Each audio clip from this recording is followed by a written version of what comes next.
მოგესალმებით ძვირფასო ტელემაყურებლებო. დღეს ხუთშაბათია, 18 აპრილი და ტრადიციულად საპატრიარქოს ტელევიზია ერთსულოვნების პირდაპირ ეთერშია გადაცემა პასუხობს მოძღვარი. თქვენ შეგიძლიათ დაგვირეკოთ ნომერზე 2301515 და აგრეთვე საპატრიარქოს ტელევიზია ერთსულოვნების ოფიციალურ Facebook გვერდზე პირდაპირ ეთერის რეჟიმში შეგიძლიათ Facebook-შიც მოგწეროთ თქვენთვის სასურველი და საინტერესო კითხვები. მე გუგამ გალობლიშვილი გახლავართ, ხოლო ჩვენი დღევანდელი სტუმარი გახლავთ თავთა მოციქულთა და პეტრესა და პავლეს საეკლესიო კომპლექსის წინამძღვარი დეკანოზი არჩილ მინდიაშვილი. მოგესალმებით, მამა არჩილ დაგუოცეთ. მშვიდობა თქვენთან. მამო, პირველი კითხვა გახლავთ ასეთი. შეიძლება თუ არა აღდგომის დღესასწაულზე სასაფლაოზე გასვლა? ხსენებათ აქტუალურია ეს თემა, ახლოვდება აღდგომა და ესეთი კითხვა შემოვიდა ჩვენი მაყურებლისგან. პირველ ყოვლისა ვიდრე კითხვებზე პასუხს გავცემდე თქვენ და მსმენელებს, მაყურებლებს. მოვიგონებდი ღვთივდიდებული ყოლადქებული მოციქულის პავლეს სწავლებიდან ჩვენ მხოლოდ ნაწილობრივ ვიცით და ნაწილობრივ წინასწარმეტყველებთ. თუ ამას ამბობს თავი მოციქულთა, წვერვალი მოციქულთა, ღვთისმეტყველთა ღვთისმეტყველი, დიდი მჭევრმეტყველი, სადატაცებული სიცოცხლეშივე, ანუ 60-ში. ადამიანი, რომელსაც დიდი იოანე ოქროპირი ამბობს, რომ ისეთი როგორც პავლე იყო, აღარასდროს არ იქნება ქრისტეს მოსვლამდე, თუ იგი ამბობს, რომ ნაწილობრივ ვიცის და წინასწარმეტყველებს, ჩვენ რა შეგვიძლია ვთქვათ? მაგრამ ძალისებრ ჩვენისა, რაც ცოდნა განათლება მიგვიღია თუ სულიერი გამოცდილება, ვეცდები თქვენს კითხვებზე პასუხი გავცე. ამ შემთხვევაში დიდი ჟულის კანონის მიხედვით პალსიქის დღესასწაული არის რა დღესასწაულთა დღესასწაული არეგების გლოვა და მიცვალებულთა ხსენება არეგების ამ დღეს. მაგრამ იმდენად დიდი იყო საქართველოში მიცვალებულთა პატივისცემა და სიყვარული წინაპართა, რომ პრაქტიკულად დაუწერელი კანონით ეს ასე ხდებოდა, მაგრამ მადლობა ღმერთს ბოლო წლების განმავლობაში უკვე დამკვიდრდა წესი არა აღდგომას გასვლისა, იმდენად არამედ აღდგომის მეორე დღეს. თუმცა ეს არის საფლავთა კურთხევის დღე, არა საფლავთა კურთხევის, უბრალოდ საფლავზე გასვლის დღე, როცა აღდგომის კვერცხს გადაუგორებდნენ, როცა აღდგომის საგალობელი იგალობებოდა და კვერცხს გადაუგორებდნენ წინაპარს და მიაგებებდნენ, ესე იგი მილოცვას ქრისტე აღსდა. როგორც ესეთი მიცვალებულის დღეთ შემდგომად ბრწყინვალე აღდგომის დღესასწაულისა დაწესებული არის კვირაცხოვლობის მომდევნო სამშაბათი, როცა ლიტურგიების დგება ტაძარში, დიდი პანაშვიდები გარდაიხდება და საფლავები იკურთხება. კაცრად რო ვთქვათ, აი ეგ არის საფლავთა კურთხევის და მაყურებელი გვყავს ეთერში და შემოვიყვანოთ. გისმენთ ეთერში ხარ, დასვით კითხვა. მამა ვლაპარაკობს და იმიტომ. ბრძანეთ, დასვით კითხვა. დაგლოცეთ მამაო. მე თმა გაგორხოთ. ასეთი კითხვა მაქვს. მოვინათლე გვიან, როგორ აი საახლებით 30 წლის, მაგრამ მოვინათლე იმას სიონის ეკლესიაში. აი ეს მოძღვარიც არ მახსოვს, მაშინ ცოტა არ ვიყავი ის ეკლესიურად და სახელი ჩემი არის მერი.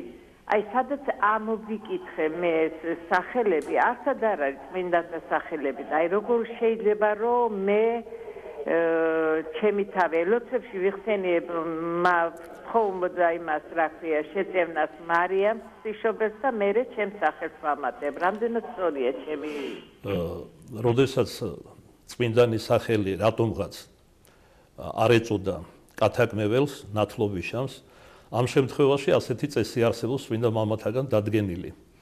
მას უნდა შეეცვალოს სახელი, ეწოდოს წმინდანის სახელი, ან თავად მოძღვარი უწოდებს, ან შეიძლება თავად ამ ადამიანმა შეარჩიოს სახელი. მაგალითად თქვენ ამბობთ რომ მარიამს ევედრებთ. მარიამი რამდენიმეა. ჟულის კანონის მიხედვით ყოვლადწმინდა ღვთისმშობლის პატივად მარიამი არავის არ ეწოდება, მაგრამ არის მარიამ მაგდალინელი, მარიამ მეგვიპტელი, მარიამ აბრაამ დაკვდებულის მისული და ესე შემდეგ. თქვენ უნდა წაიკითხოთ რა კი გული გითბებათ მარიამის მიმართ, ამ მარიამთა ცხოვრებანი ვის მიმართად ესე იგი იგრძნოთ სულიერ სიახლოვეს, ის უნდა შეარჩიოთ თქვენს სეხნა წმინდანად და მოძღვარმა შემდგომ ამით არ სრულდება ყველაფერი, რა თქმა უნდა, უნდა მოგიხსენოთ ამ სახელით კვეთაში, ჯანმრთელობის რჩებულ კვერცხში და წმინდა ბაზილთან. ხოლო ამის შემდეგ გეწოდება ღვთის წინაშე ეს შერჩეული სახელი.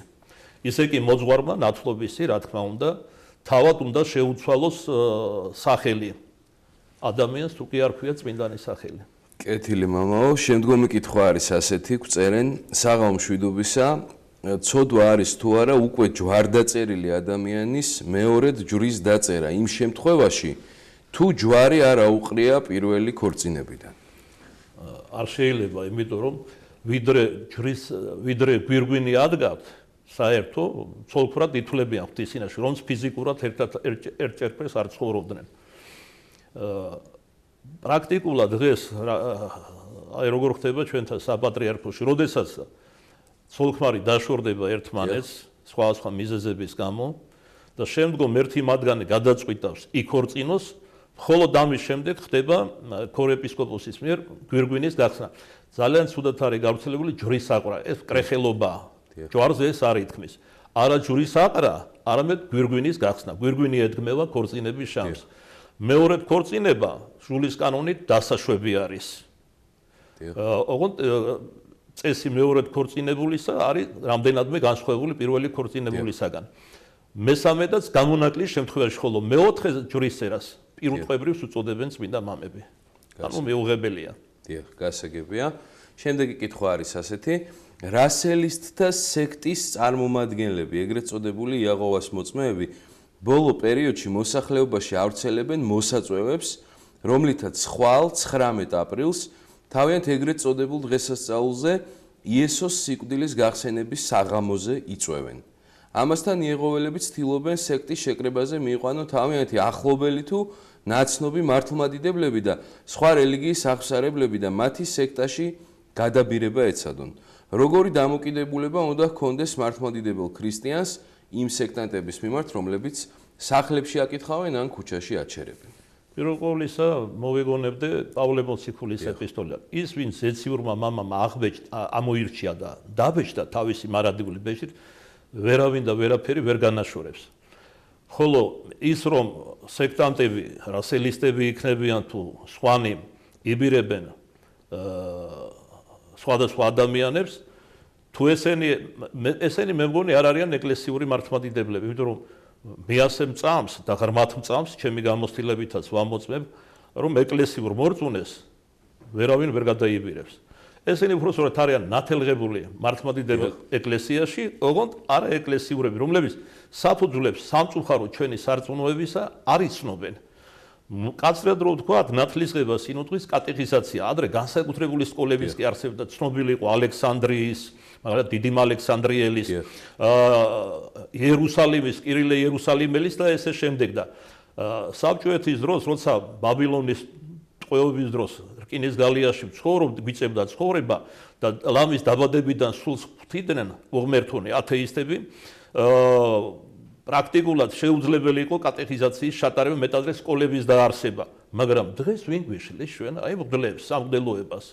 სამწუხარო ეს არის, მე როგორც მღვდელი ვიტყვი, რომ დღესაც კი, როცა ჩვენ არავინ არ გვიშლის ხელს განსავლოთ კათაგმებლები, ღირსეულად მოვამზადოთ და უწინ თუ გახსოვთ ჟულის კანონით და ეკლესიის ისტორიიდან დიჩაბას ხდებოდა უპირატესად ნათლისღება, რომელსაც ძალიან ამაღლებული და სადღესასწაულო ხასიათი ჰქონდა და მერმე ეს ნათელღებულები ესე ლიტურგიაზე შემოყავდათ დიდი შაბათისა და ზიარება ხდებოდა, თანაზიარება სხვა მორწმუნეებთან, ძველ მრევლთან ერთად ესე ვთქვათ.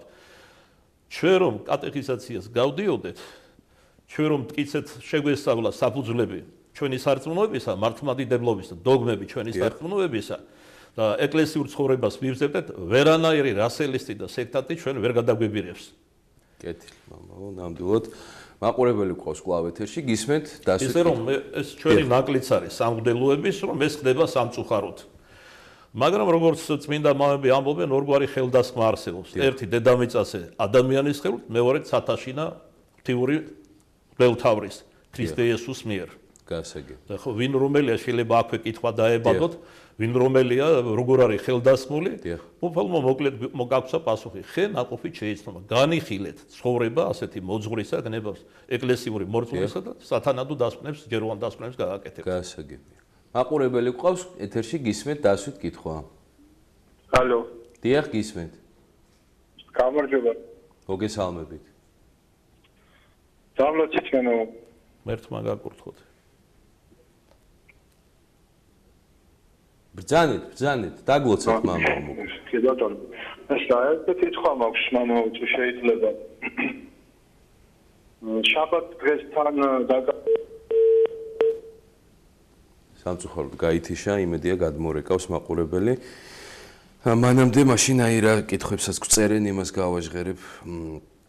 ესეთი კითხვა არის ჰოროსკოპის მიხედვით რუკის შედგენა მინდა ბავშვისთვის და რამდენად მიღებულია ეკლესიურად. აქ ამ კითხვიდან შანს რომ ეს ადამიანი არ არის ეკლესიური მორწმუნე, სამწუხაროდ არ ეცნობს ჩვენ სარწმუნოებას. გასაგებია. ეს არის იგივე მკითხაობა. აქ პასუხად ამობენ რომ იქ რომ სვეტიცხოველში რომ გამოსახულია ზოდიაქოს ნიშნები, ეს სამყაროს სიმბოლური სურათია და არა ჰოროსკოპები. გასაგებია. კვლავ მაყურებელია ეთერში, გისმენთ დასვით კითხვა. დამლოცე მამა, ღმერთმა დაგლოცოთ. კითხვა მაქვს აპოკალიფსის წიგნიდან მაინტერესებს სატანის ნიშანზე რო არის საუბარი 666 ყველა აიძულა უდიდრები ღარიბები ჩამონათვალე რო არის და რას ნიშნავს ეს 666 ბეჭედი იქნება ხილული თუ რა სულიერზე გადის თუ რა არის კონკრეტულად აი როგორ საუბრობთ ამასთან დაკავშირებით. დიდი მადლობა. დღეს ბავშვმაც კი იცის რომ 666 არის ენიგმური სახელი ანტიქრისტესი. მაგალითად იესო ქრისტეს სახელი რომ ციფრებში გადავიტანოთ, ეს არის 999. ანტიმ გადააბრუნა და მივიღეთ 666. მარტივად რო გიპასუხოთ. მაგრამ საქმე იმაში კი არ არის ესე ლაზერული გზით მოხდება შუბლზე თუ მარჯვენა ხელზე დაბეჭდა თუ სხვა გზით კიდევ შტრიხ-კოდები თუ სხვა. საქმე იმაშია რომ ვიდრე ეს დაბეჭდა მოხდება ადამიანი თავად განუდგება ჭეშმარიტებას. ეს მოხდება დიდი აპოსტასიის დროს, ანუ ღვთისაგან დიდი განდგომის დროს. რაც შეეხება ბეჭედს, ეს ესე ვთქვათ, გაფორმება იქნება ღვთისაგან ამ გაუცხოებისა და განდგომისა. ჩვენ იმაზე კი არ უნდა ვიფიქროთ იმდენად, რომ ესე იგი რა გზით მოხდება, ვთქვათ, როგორც ღირსი მამები ბოლო დროის ამბობენ, ლაზერული გზით დაიტანება შულზე თუ მარჯვენაზე, არამედ იმაზე, რომ რა კი რწმენა საქმის გარეშე მკვდარია, ძალისაებრ ჩვენისა ვიცხოვროთ წმინდად თავშეკავებით, ანუ ეკლესიურად. და ასეც რა თქმა უნდა დაბეჭდა არანაირი გზით არ ემუქრება. როგორც წმინდა მამები ბოლო ჟამისა ამბობენ, ჩვენ წინ დაგვიდებენ ანტიქრისტეს რეჟიმის დროს, რომლის წინა გემოსხილვაც უკვე გვაქვს გლობალიზაციის პროცესებს, ინტეგრაციისას გულისხმობს ერთი მონდიალური სახელმწიფოს, ზესახელმწიფოს, სოფლიო სახლის ჩამოყალიბებას გულისხმობს, რომელსაც წინ უნდა უძღოდეს ხუთი წმინდა მამის წინასწარმეტყველებით ევროკავშირის შექმნა, რაც შეიქმნა კიდეს და წელიწადის კონტინენტის პირველი სახელმწიფოების რიცხვი, ვინც უნდა შესულიყო ევროკავშირში, ზედმიწევნით ახდა ყველაფერი. და ეხლა აშენებენ ახალ მსოფლიო სახლს, ახალ მსოფლიო წესრიგს. ხდება დედამიწის ხელახლა გადანაწილება. სიტყვამ შეიძლება შორს გაგვტყორთნოს, გაგვიტაცოს. მე შეგვიძლია ვილაპარაკო რა ნიშნებია მესამე მსოფლიო ომის წინ. კონკრეტულად რაში ვლინდება. აი მაგალითად რატომ ხდება გამალებული შეიარაღება შავი ზღვის აუზში, რომლის მეზობლად ჩვენ საქართველები ვართ, საქართველო არის. როგორც ჩრდილოეთის მხრიდან, ისე დასავლეთისა და ასე შემდეგ. მოკლედ თქვენს კითხვას რომ მიუბრუნდეთ, რა გზით მოხდება, მამები ვარაუდობენ, რომ ეს მოხდება ლაზერული გზით დაბეჭდა, მაგრამ კიდევ ერთხელ ვამბობ, რომ მნიშვნელოვანი ეს კი არ არის, რა გზით გამოხატავს ესა თუ ის ადამიანი თავის აღსარებლობას ანტიქრისტეს მიმართ. მნიშვნელოვანი ის არის, როგორ ცხოვრობს ეს ადამიანი. აი მაგალითად გრიგოლ ღვთისმეტყველი ევედრება თავის ბრევლს, რომ თავი დაანებეთო დოგმებზე მსჯელობას, ეპისკოპოსებს დაუტოვეთ ამისი უფლება, თქვენ ეცადეთ ძალისებრ თქვენისა წმიდად იცხოვროთ, ამით გადარჩებით. დღეს რაღაც გასაოცარი დაინტერესება არის ბოლო ჟამით, მისი ნიშნებით ანტიქრისტეთი, მაშინ როცა ელემენტარულად წვრილმან სათნოებას ვერ აღვასრულებთ ის წინაშე. მე აი დასტურად მინდა მოგიყვანოთ ერთ-ერთი ეგვიპტელი წმინდა მამის ცხოვრებიდან. ამ მამასთან ბევრი არა თუ ცოტაი არა, ერთ-ერთი ახალგაზრდა ბერი ჩამოვიდა შორეული უდაბნოდან. ეს იყო პიმენი დიდი. და ის დაყუდებული იყო, განდეგილი იყო და არსენი დიდზეწყვებიან მსგავს რასმე და როცა ესე იგი ძალიან ევედრებოდა იქაურ ბერებს რომ პიმენისთან შეეყვანათ, მაგრამ განუმარტავდნენ რომ ის განდეგილია, ნაკლებად იღებს ხალხს, დუმარებაშია, ის სიხასტურ ლოცვაშია დასვა, მაგრამ რა კი დაჟინებით ითხოვდა სტუმარი, ბოლოს და ბოლოს შეიყვანეს პიმენთან. და აი, როდესაც პიმენთან დაჯდა, პიმენი მდუმარეთ იჯდა. და ამ ბერმა ახალგაზრდამ დაიწყო ლაპარაკი, როგორია სასუფეველი, ქერაბინს რამდენი ფრთა აქვს, სერაბინს და ასე შემდეგ. პიმენის სიტყვა არ დაუძრავს. საკმაოდ დიდხანს ილაპარაკა ქართულად ამას ქვია იქაქანა ამ ბერმა და ბოლოს გაწმილებული, განაწყენებული გამოვიდა.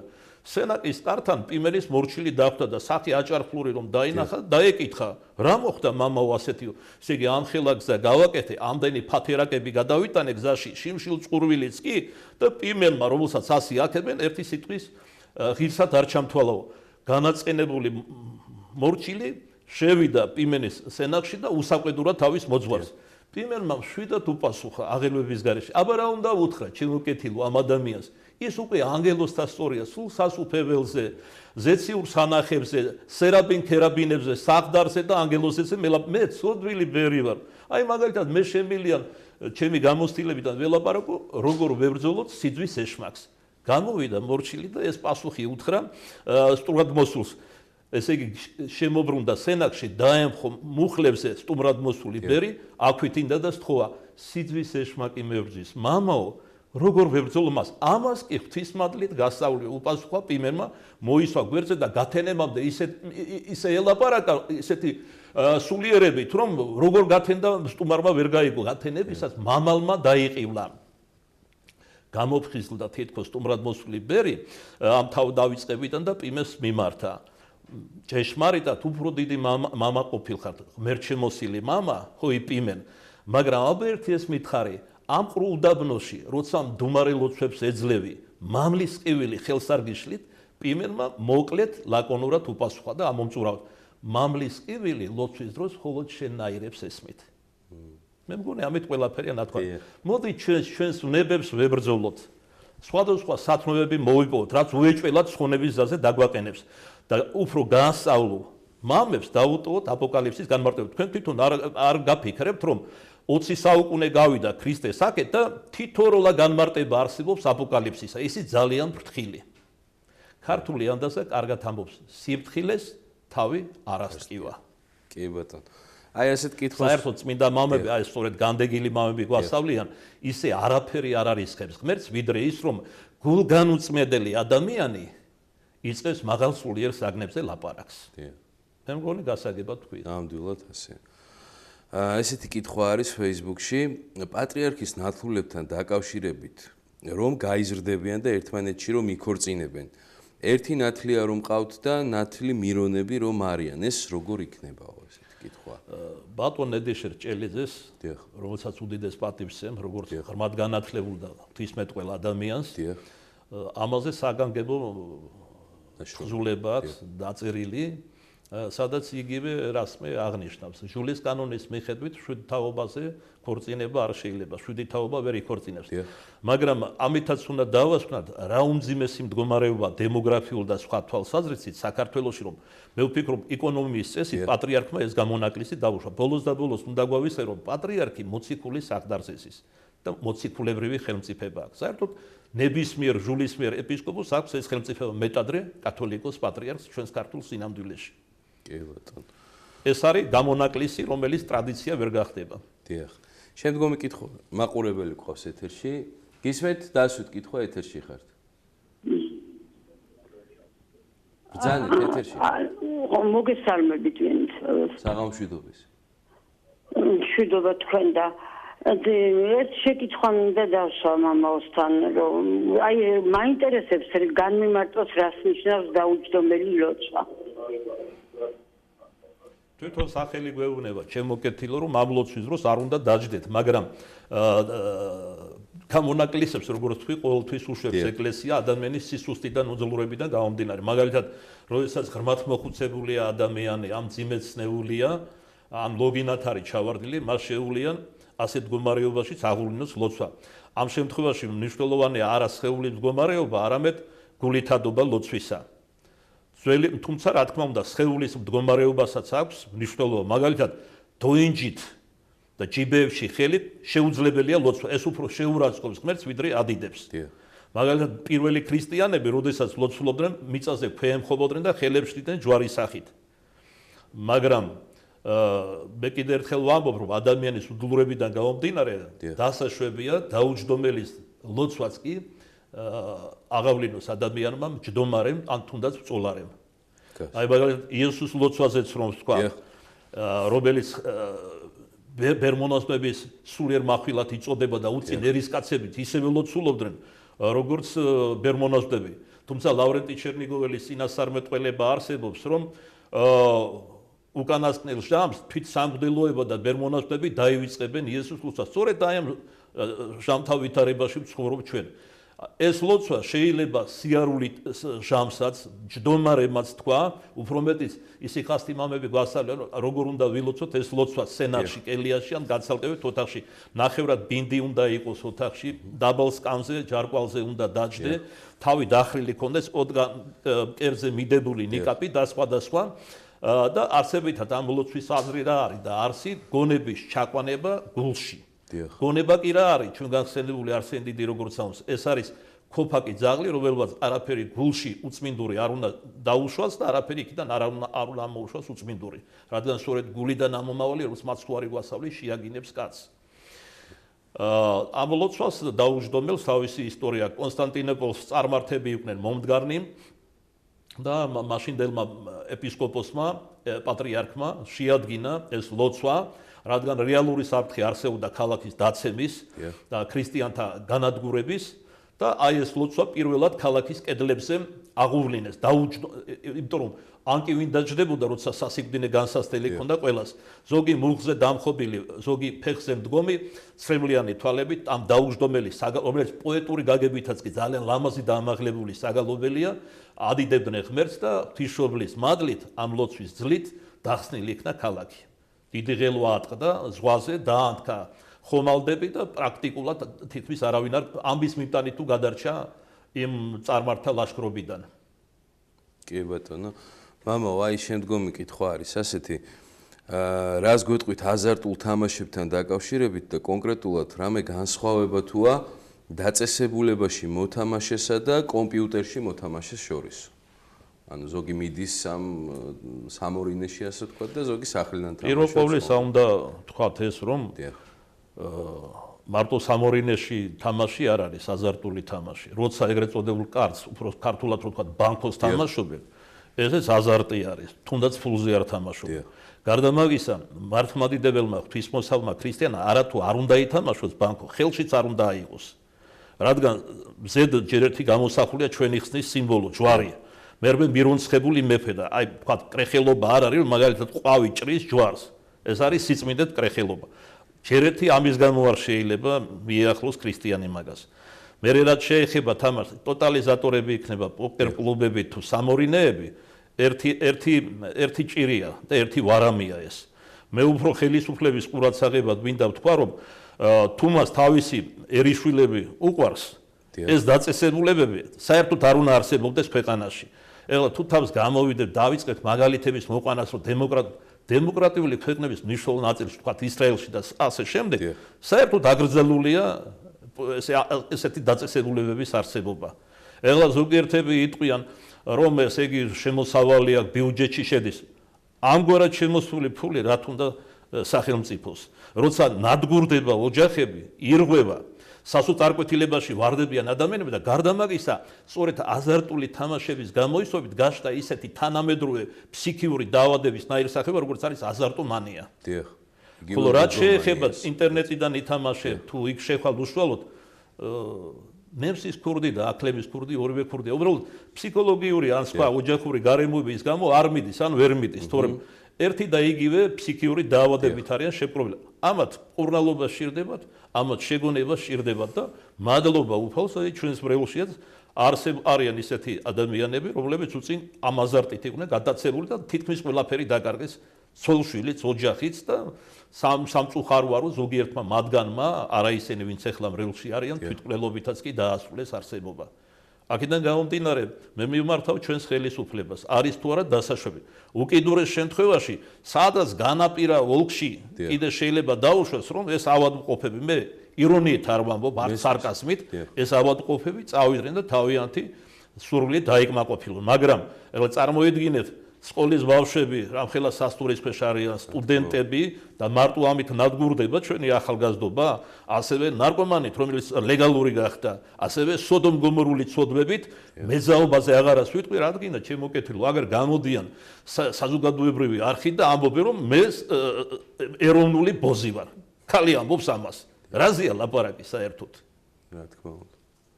გასაგებია, მაყურებელი გვყავს ეთერში, გისმენთ დასვით კითხვა ეთერში ხართ. პატრიარქის არ იყოს. ესე იგი ისეთი დრო მოვიდა, რომ თითქოს სინდისი ზედმეტია და ცოდვაც კი აღარ ითვლება ცოდვად. აი ეს არის მომავალი საზოგადოება ანტიქრისტეს, ახალი მომდეალური მსოფლიო სახლისა, რომელიც დედაქალაქიც იერუსალიმი იქნება ბოლოს შაბათს. და შეერთებულმა შტატებმა რომ გადაიტანა საელჩო იქით გადააქვს, ესეც ბევრის მანიშნებელი არის.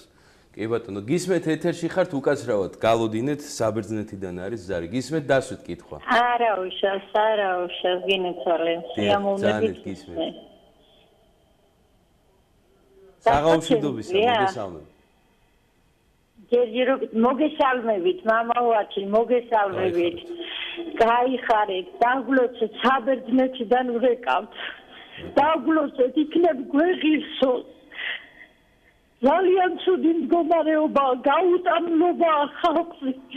მარტო ისმის ძალიან სიძულვილის ენა, რა გვიშველება, გაგვანადგურეთ, არ ვიცი რა ხდება საქართველოში.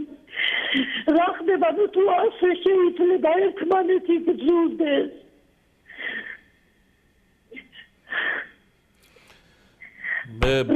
ველოდოთ რამე სიკეთის მარტო ლოცვა თუ გადაგვარჩენს ძალიანად ხოთ ერთად დავდგეთ სიყვარულით ერთმანეთის გატანით სხვანაირად არ შეიძლება ჩვენ რამე გვეშველოს გთხოვთ დაგლოცეთ მამაოარქი ღმერთმა დაგლოცოთ და ყველა სინანული დაგვაბრუნოს ჩვენ მამა-პაპათა ღმერთთან და შემდეგ ერთობაში ამის გარეშე არ იქნება როგორც პატრიარქთაც მოგვიწოდა ქართველნო ერთად ღვთისაკენ აი ეს მან დაგვისახა გზა ამ ჭირვარამისაგან როგორ განთავისუფლდებით სამწუხაროა ის რაც ხდება საქართველოში ყველა დაუფარავად ამბობს დღეს როგორ გადაგვარდნენ ქართველები როგორც უცხოეთში წასულები რომელთაგან ნაწილს საგზნობ ნაწილს უკან მოხედვაც აღარ უნდა მე ვიყავი და რამდენიმე ქვეყანაში და მქონდა საუბარი და შეხვედრა ქართველებთან, აი დედა, მამა ქართველია, შვილს არასწავლის, ქართულ ოჯახშიც კი არ ლაპარაკობენ. ვეკითხები გაოცებული, რატომ? რაში ჭირდებათ ქართული ზიზღით ამ პასუხობენ. ინგლისური იცოდნენ, გერმანული და ეს რა არის? ეს არის გამოძახილი იმ 70 წლიანი მონობისა, უღმერთოებისა. ჰედონისტები გავხდით, მატერიალისტები. მამონას მონები, მაგრამ უფალმა გარკვევით გვასწავლა ორი უფლის მონება ქრისტესი და მამონასი არ იქნება. ან ერთს მეტად შეიყვარებს ადამიანი და მეორეს მოიძულებს ამ პირიქით. ჩვენ ჯერ კიდევ ეროვნული მოძრაობის ერთ-ერთმა უკანასკნელმა მოხიკანმა სვიად გამსახურდიამ შემოგთავაზა ქრისტე აგვერჩია და არა ბარაბა. სამწუხაროდ ქართველი ხალხის საგზნობმა ნაწილმა ბარაბა ამოირჩილა, გაჩნდნენ ეგრეთ წოდებული ახალი ქართველები. რომელსაც ვერ უხსენებ ვერც ეროვნულ გრძნობებს, ვერც საქართველოს სიყვარულს და ბოლოს ვერც ესე იგი სამშობლოს, ვერც ქრისტეს, ვერც ეკლესიას და რაღაც დასამალია პატრიარქსა და სამღვდელოებას აქილიკებენ და განიკითხავენ. აი ჩვენი სულიერების, მოჩვენებითი სულიერების ნამდვილი ფიზიონომია და სახე. კოკასაშინა რაც ადგას იგივე წარმოდინდების. და სამწუხარო ეს არის კიდევ რომ არ არსებობს ეროვნული პოლიტიკა სახელმწიფოში. პირიქით, გლობალიზაციის პროცესები გამორიცხავს ამას. როგორც მათი წინამძღოლები ამბობენ, დაუფარავად ეგრეთ წოდებული მაღალი ევრო და სხვა მსოფლიო ტრიბუნებიდან, მალე დადგება დრო, როცა არ იქნება ეროვნული სახელმწიფოები და არ იქნება განსხვავება არც ესე იგი სქესის ნიშნით და რისი ნიშნებიც უკვე სახეზია სამწუხაროდ. მაგრამ თქვენ და სასუებად მინდა შეგახსენოთ, რომ არსებობს უძველესი გადმოცემა და უძველესი წინასწარმეტყველება, რომელიც ქართველმა ბერმა სინაზე მოღვაწე ბერმა იოანე სინაელმა შეკრიბა და ესე იგი ჩამოგვიყალიბა ქებაი და დიდებაი ქართულისა ენისაი. წმინდა გარდამოცემით ეს წინასწარმეტყველებანი საქართველოში შემოიტანა ჩვენმა განმანათლებელმა წმინდა ნინომ. უკანასკნელ ჟამს, როგორც ბასილი დიდის ღვთისმშობლის მიძინებაშიც არის აღწერილი, ღვთისმშობლის წილხვედრი ვერია გაბრწყინდება, მაგრამ თქვენ თქვით რომ ერთი ლოცვა თუ გვიშველის, თლათ ესე არ არის. ხო გაგიგიათ ქართული ანდაზა ამბობს, კაცი იხშობოდაო და ღმერთო მიშველეო, ღმერთმა გადმოსახა ხელი გაანძრიე და გადარჩებიო. ისე რომ არა მარტო ლოცვა, არამედ საქმეც. აი როგორ მაგალითად, აი ამ წუთში თუნდაც მე ამ საქმეს ვაკეთებ. ჩემ წილ, როგორც ერთი მღვდელი, ერთი უბრალო მღვდელი და თვითონობა, როგორც იოანე ოქროპირი ამბობს, პატარა რაოდენ უმნიშვნელო საგუშაგოც არ უნდა იყოს, იმ საგუშაგოზე თავისი საქმე პატიოსნად აღასრულოს. და ღმერთი მოხედავს ჩვენს სინანულს, ჩვენს ცრემლს და შეუძლებელია არ მოვხედოს მოწყალე თვალით. მაგრამ ესეც უნდა აღინიშნოს შემოსაყვარელო. ბევრი ჩვენთაგანი მედიდურად ამბობს, რომ ღვთისმშობლის ილხდომილები არიან ღვთისმშობლის შვილობილები. ეს ხომ არ აგავს ძველ იუდაურ ამპარტავნებას, აბრაამის შვილობით რომ მოჰქონდა თავი. უფალმა დანანებით უთხრა ასეთ ბრმებს, რომ ქვათაგანაც ძალუც უფალს აბრაამს შთამომავალი აღუდგინოს. არც ღვთისმშობლის შვილობილობა გიშველის, არც აბრაამის შთამომავლობა და არც თვითონ ქრისტეს ზეობა, როგორც იოანე ოქროპირი ამბობს, თუ თავად წმინდად არ იცხოვრებ და სინანულს არ აჩვენებ უფალს. გასაგებია, კვლავ მაყურებელია ეთერში გისმენთ დასვით კითხვა. დავსვა შეკითხვა? ეთერში ხართ. ესე იგი, მამა, მე ყავს მეგობარი გერმანელი, რომელიც 30 წლის წინ გავიცანი. მაგრამ 15 წელია უკვე არ ვიცი, ცოცხალია თუ მკვდარი, მე როგორც გავიგე, გარდაიცვალაო და მე ვიხსენებ მას გარდაცვალებულ როგორც გარდაცვალებულთა ლოცვებში და სწორედ ვიქცევი თუ როგორ მოვიქცევ. როგორც კითხვას მივხვდი, ესე იგი არიციან ზედმიწევლით გარდაიცვალა თუ ცოცხალია? დიახ, გერმანელი მეგობარი მყავს. ღვთის წინაშე პიროკოლისა ასე გიპასუხებდით, მკვდარი არ არსებობს, ყველა ცოცხალია. მაგრამ მე ვფიქრობ, რა კი დადასტურება არ არსებობს, უკეთესი იქნება ცოცხლებში მოიხსენიოთ. არანაირი ცოდვა ამაში არ არის. კეთილი, ახლა ჩვენი ჟურნალისტი გარე გამოკითხვებზე იყო გასული და მაყურებლები დაგვისვავენ ვიდეო კითხვებს და მოვისმინოთ.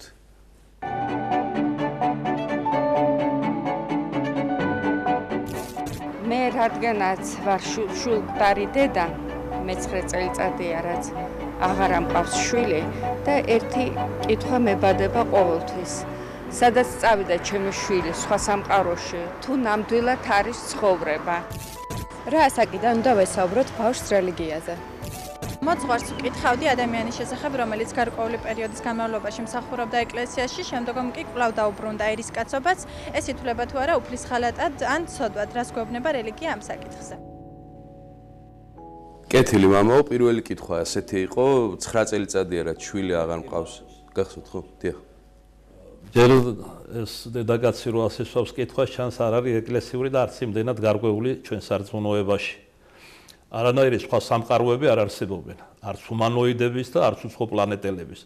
არსებობს დედამიწა, თავისი და ეს სამყარო მილიარდობით გალაქტიკები და არსებობს ზესთასოფელი, მაგრამ ვაგლახ რომ არსებობს ქვესკნელიც, ანუ ტარტარუსი, ჯოჯოხეთიც. ხოლო ქართული ანდაზით რომ მოკლედ გავცე პასუხი, ადამიანი რასაც დასთესავს დედამიწაზე, იმას მოიმკის ღვთის წინაშე. მაგრამ მიუხედავად ამისა და გამომდინარე ღვთის კაცთმოყვარებიდან, ღმერთი ითვალისწინებს ცალკეული ადამიანების ლოცვა-ვედრებასაც, იმ კეთილ საქმებს, რაც თქვათ მიცვალებულ საქმეზე სარწმუნოებით აღასრულებენ და პირველ ყოვლისა ეკლესიის შუამდგომლობას, რომელსაც უდიდესი ძალმოსილება მიანიჭა უფალმა დაარსა რა თავის სნელ ნებებში და გამბანა და აბყურა რა იორდანის წყლები ნათლისღებისა, უდიდესი ძალაუფლება მიანიჭა და პირველ ყოვლისა ცოდვათაგან გახსნისა და ასევე შეკვრისა. ანუ წირვალოცვის დაყენებას, პროსკომედიაში, კვეთაში მოხსენებას, წმინდა ბარძიმთან, კვერეთში, პანაშვიდების გარდახდას, მოწყალების გაცემას და ასე შემდეგ, ყველაფერ ამას თავისი მისასვლელი აქვს უფალ ღმერთთან. და გარდა მაგისა, მაგ უნდა ერთ-ერთი წმინდა მამის სწავლები, რა კი დედასვამს შვილზე კითხვას, დედის ლოცვა იმდენად ძლიერია, რომ თვით ჯოჯოხეთიდანაც კი ძალუც შვილის ამოყვანა. დედაშვილური სიყვარული ყველაზე წმინდა სიყვარულია ღვთიური სიყვარულის შემდგომ. აი ეს არის ჩვენი დიდი სასუება. ამიტომ მას გმართებს დედმამის პატივისცემა და სიყვარული. თუ დრო გვაქვს, მე მოკლედ მოვყვები ერთ-ერთ ჩვენ თანამედროვე სასწაულს ამ გლოვიარე დედის ნუგეშინის ცემისათვის. ეს მოხდა საბერძნეთში რამოდენიმე წლის წინათ, კერძოდ დედაქალაქ ათენში. ერთ-ერთი მღვდელი, რომელიც თავატყვება ამ ისტორიას, მოჩქარებით მიეშურებოდა სულიერი შვილისაკენ. თუ არ ვცდები, სახლი უნდა ეკურთხებინა. სისხანდილით. აი, ერთ-ერთ ქუჩაზე მას წინ გადაეღობა შავოსანი დედაკაცი და აცრემლებული თვალებით შესთხოვა, რომ მისი შვილი იღუპებოდა, მისამართს ეტყოდა და წასულიყო და აღსარება მიეღო. მოძღვარმა აღუთქვა და დაშორდა. მაგრამ საქმეთა სიმრავლის გამო თუ დაუდევრობისა, მას დაავიწყდა ეს მისამართი და საღამო ჟამს კი როცა მოაგონდა ძალიან განიცადა, მაგრამ ვერაფერს შეცვლიდა. მომდევნო დილას იმავე ადგილას იგივე შაოსანი დედა ცრემლიანი თვალებით ახსენებს მისამართს და ევედრება, რომ შვილი ეღუპება, მას ცოტაღა აქვს დრო დარჩენილი მიწიერი ცხოვრებისა და სასწრაფოდ მიაშუროს თუ შეიძლება და აღსარება მიიღოს. მართლაც რაზეც მიდიოდა ის საქმე მოათავა მოძღვარმა და აი ამ მისამართზე მივიდა დარეკა კარი, ცოტა ხნის შემდგომ გაუღეს კარები და ხელში შერჩა, როგორც იტყვიან, ბომჟა. ლოთი. ახალგაზრდა ლოთი კაცი. და როცა მღვდელი დაინახა, ძალზედ გაუკვირდა. მამაო, ირონიულად დაეკითხა, შენ რა გინდა აქ? და ამ მოძღვარმა დაუწყო ახსნა, რომ ამა და ამ ადგილას ნახა დედამისი და მეორე დღეა ევედრება, რომ მასთან მივიდეს აღსარება მოისმინოს. და როცა მოძღვარი ლაპარაკობდა, კედელზე შეამჩნია სხვა სურათებთან ერთად ამ დედაკაცის სურათიც ეკიდა. რა საბობო, ჩემო კეთილო, სარკასტული სიცილი დააყარა ლოთმა. დედა ჩემი 5-6 წელიწადია, რაც გარდაიცვალა, წესიერად არც კი მახსოვსო. და ესე იგი მოძღვარი ეუბნება, რას ბრძანებთ, აგერი კედელზე რომ კიდია, ის ხომ დედა თქვენიაო? კი, დედა ჩემი, ხო და ეს ქალი 2 დღეა მევედრება ხდება შავოსანი და თქვენთვის რომ აღსრე მიიღო. ესე იგი, როცა უკან მიიხედა და გაიაზრა, როგორც იქნა ნაბახუსევმა, რას ეუბნებოდა მოძღვარი, შეშინდა, თვალზე ცრემლი მოადგა და ატირებული იქვე დაემხო და მოიგონა აღიარა მოძღვრის წინაშე, რომ მამის გარდაცვალების შემდგომ დედას ძალიან ცუდად ექცეოდა, ღვინის მას მიყო ხელი, გალოთ და სცემდა დედას, ბოლო სახლიდანაც გააგდო და მეზობლებმა სამადლოდ შეიფარეს და ძალზედ მალე მწუხარებისგან აღესრულა ეს დედაკაცი. და როცა ყველაფერი ეს მოაგონდა, აქვითინდა და ესე იგი მაშინ ესე იგი ეს მღვდელი მივიდა, შეიწვიარა სახლში, მოისმინა სრული აღსარება, ანუგეშა ასწავლა და შენდობის ლოცვა წაუკითხა და აზიარა კიდეც. მესამე დღეს, როდესაც კვლავ მიდიოდა დაინტერესდა, რა ბედი ეწია იმ ახალგაზრდას, როგორ არის სინანულის შემდგომ აღსარებისა, ეს დედაკაცი კვლავ შემოეგება, მაგრამ ამჯერად თეთრ სამოსელში და გაბწყინებული, გახარებული სახით უთხრა: მამო, ჩემი შვილი შეიწყალა უფალმა, აპატია, ის ახლა ჩემთან არის. აჩქარებული ნაბიჯით გაეშურა მოძღვარი, სასწრაფოდ ესე იგი აირბინა კიბეები, დარეკა კარზე, მაგრამ არავინ გაუხო. მეზობელი გამოვიდა და როცა გაიგო, ვის კითხულობდა და უთხრეს: თქვენ რომ წაყვედით, 1 საათში გარდაიცვალა და ახლა ამ დილით პროზექტურაში წავასვენეთ. ესე იგი, რამხელა ძალა, როგორ უყვარდა შვილი, რომ სასუფევლიდან ღვთის ესეთი კადნიერება ჰქონდა თავისი სიწმინდის გამო, ტანჯული ცხოვრება ჰქონდა და იყო ღვთისმოსავი ეკლესიური ადამიანი. ღმერთმა ის მოავლინა დედამიწაზე, რომ სინანულში მოეყვანა მისი შვილი. ნამდვილად. აი ეს არის ჩინებული თანამედროვე მაგალითი, ეს არის საუკუნების წინ მომხდარი. ეს უფრო დიდი სასაულია აქედან გამომდინარე, ჩვენი თანამედროვე მაგალითია. ანუ მეორე კითხვა იყო ასეთი, რა საკიდან უნდა ვესაუბროთ ბავშვ რელიგიაზე? პასუხად გეტყვით მოკლედ. ბასილი დიდის და წმინდა მაკრინე იგონებს, რომ ბებიამისი ასევე მაკრინე, რომელიც სხვათა შორის გრიგოლ საკვირველთმოქმედის ნეოკესარიელის სულიერი შვილი იყო თავის მეუღლესთან ერთად და დევნის რო ტყეებში იმალებოდა მათთან ერთად. სიჩოიდგანვე სულ პატარა იყო, ლაპარაკიც არ იცოდა მაკრინემ, ეტიტინებოდა ენის მოჩლექვით, ესე იგი ყრმის ენაზე იესოს სახელს. ანუ სიჩოიდგანვე ასწავლიდა იესოს სახელს. ეხლა აი ჩვენ შვილებს რომ მივხედოთ, ისინი განსაკუთრებულად უჭირთ პირჯვრის გადაწერა. ესე იგი ჰორიზონტალურად იწერენ, ან მხოლოდ ვერტიკალურად, ვერ აერთებენ.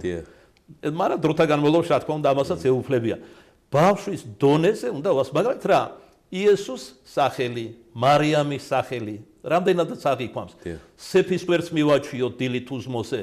მე მაგალითად ჩემი ახლა უმცროსი შვილიშვილი გაბრიელი ხატებთან მიმყავს ხოლმე ზოგჯერ მარიტაც მოდის როცა სკოლაში არ ჩქარობს და პატარა მარტივ ლოცვებს უფალო შეგვიწყალე სამჯერ გალობთ და მე ხატებს ვამთხოვ და ესე იგი ვლოცავ ამბავს რომ რწმენა შეზინოს მამული სარწმუნოების მამული საქართველოს დამცველი იყოს მე ვფიქრობ ბევრი ეკლესიური მორწმუნე იგივე საკეთებს ეხლა ზოგიერთი აქ შემედავება მამაო რა ძალა აქვს ორ სიტყვას უფალო შემიწყალე თუ ნებას მომცემთ მოგიყვებით პატერიკული მოთხრობებიდან ეგვიპტის ერთ ღრმა უდაბნოში სულიერი მამაშვილი ცხოვრობდა და მათ ლოცვის ერთი მარტივი კანონი ჰქონდათ უფალო შეგვიწყალენ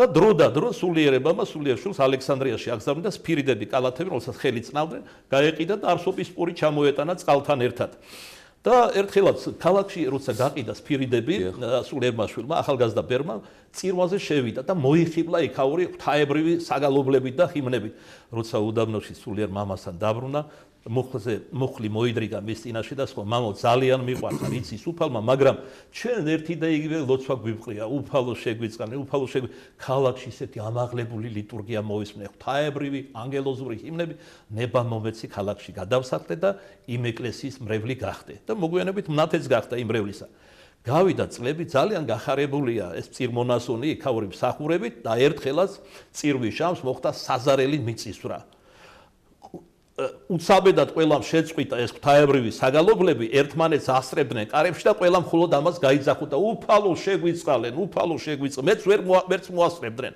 და შიშნეულად მეც ვერაფერს ვერ იტყოდნენ ესე იგი ყველა გავარდა ტაძრიდან ერთი მხოლოდ წირმონასონი ედგა საკურთხეველში თავდახრილი მოაგონდა თავისი მოძღვრის კანონი ამის შემდგომ კურთხევა იყო იქაური წინამძღვრისაგან და თავის მოძღვარს დაუბრუნდა ისე რომ უფრო მეც ვიტყვი მე თუ გადნიერებაში არ ჩავომერთმე წმინდა იოსებ ისიხასტი ათონელი ამბობს ერთი ასოც კი რომ თქვა მაგალითად იესოს სახელის პირველი ასო იმაზრით რომ ეს იესოს პირველი ასო ამ სახელისა ესეც კი ლოცვად შეგერაცხება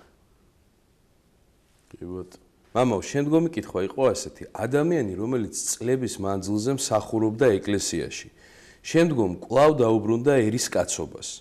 ეს ითვლება თუ არა უფლის ღალატად ან ცოდვად. ანუ ალბათ სასულიერო პირი იგულისხმება როგორც. ამ სასულიერო პირის ცხოვრება უნდა ვიცოდეთ და მოტივი რატო დაბრუნდა. თორე ჩვენ ვიცით წმინდანები, მაგალითად ეპისკოპოსი იყო და მენახშირე დაბრუნდა ერში და მენახშირე იყო. და მხოლოდ ღვთის განგებულებამ შეაცნობინა მოქალაქეებს რომ ეს იყო ეპისკოპოსი და ამოაბწყინა ისე უფალმა. ჩვენ მოტივი არ ვიცით და აქედან გამომდინარე ვერაფერს ვერ გეტყვით. საერთოდ არის თუ არა ცოდვა, რა თქმა უნდა, დიდი ჟულის კანონით მოძღვარს არც ერთ შემთხვევაში არ აქვს უფლება რომ დატოვოს მღვდლობა გარეშე ობიექტური ბიზნესისა და გარეშე ჟულისმიერი ეპისკოპოსის თუ კათოლიკოს პატრიარქის მიშვებისა და ლოცვა-კურთხევისა. რომც თუნდაც სენიანობა იყოს ჭირიანობა, მაშინაც კი არ უნდა დატოვოს თავისი სამწყსო და მღვდლობა პირიქით. წყენსმა კეთილმა სულითვისიც უნდა დაასწროს სამწყსოსთვის. მაგრამ რამდენადაც კიდევ ერთხელ ჩვენ მოტივი არ ვიცით. აქედან გამომდინარე კონკრეტულად იმ მოძღვარზე მე ვერაფერს ვერ ვიტყვი. საზოგადოდ კი ეს რა თქმა უნდა დაუშვებელია. გასაგებია, მაყურებელია ისევ ეთერში გისმენთ დასვით კითხვა. ალო. დიახ, გისმენთ. ამარკი. ცოტა ხმამაღლა ისაუბრეთ თუ შეიძლება. ხო, მამარკი. გისმენთ მამარჩილო, გისმენთ. ბრძანეთ კითხვა ხმამაღლა. გისმენთ. მამარჩიდან მიდოდა დაკავშირებით. კი, მე გისმენთ, სწორედ. თქვენ როგორ მისმენთ? საუბრობთ. გისმენთ, დასვით კითხვა. თქვენი ხმა მეორდება ალბათ და ტელევიზორს დაუწიეთ და დასვით კითხვა.